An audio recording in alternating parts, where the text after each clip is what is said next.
Sensei Thomas Goode explaining the value of mentoring. And mentoring is helping other people to know what you know and to do what you can do. And there's two types of mentoring.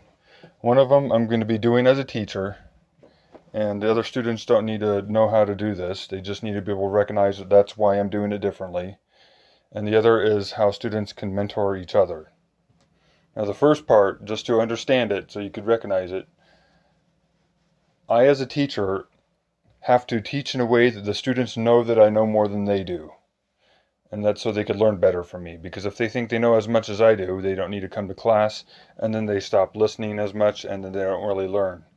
Which includes if I'm trying to teach them how to do something that they think they already know how to do or they think they're already taught to do, and they stop listening to me, they won't realize that I could teach them how to do it better than they learned it before. So it's important for them to know that I know more than they do.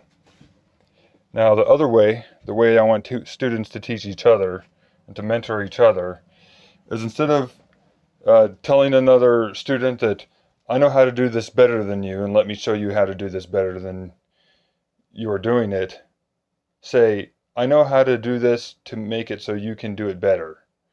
So focus on helping them get better themselves instead of pointing out that you're better than them. And that's not only what we say, but that's also how you say it.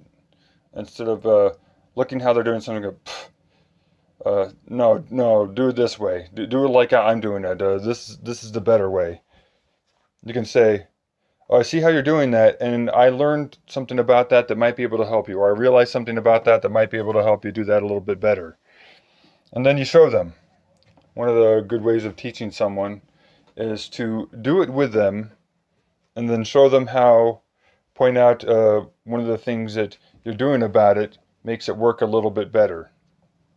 Not by saying like,